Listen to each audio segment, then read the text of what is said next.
Tumbo la mtu litajazwa matunda ya kinywa chake. Atashiba mazao ya midomo yake.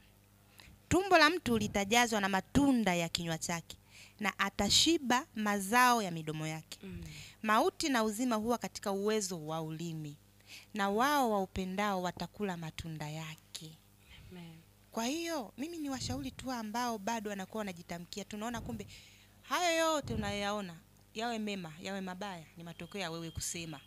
Kila siku unasema nini? Yes. Na nimesema kila unalolisema, unasema lile neno linapotoka halianguki na wala kupotea bure. Lazima litafanya chochote. Lazima litafanya tu. Hata lisipotenda kwa wakati huu, lakini kwa sababu lipo linaelea, linatafuta wakati sahihi, lazima litatimia. Okay. Kwa hiyo kila unachokisema, kiwe kibaya ama kizuri, ujue ni mbegu unayoipanda na itaota.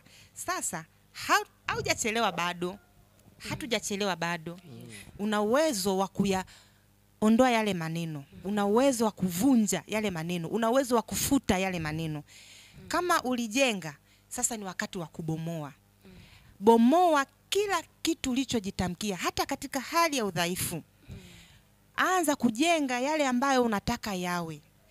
Najua kila mtu hapa ana picha, ana taswira ya maisha yake jinsi anavyotaka kuwa.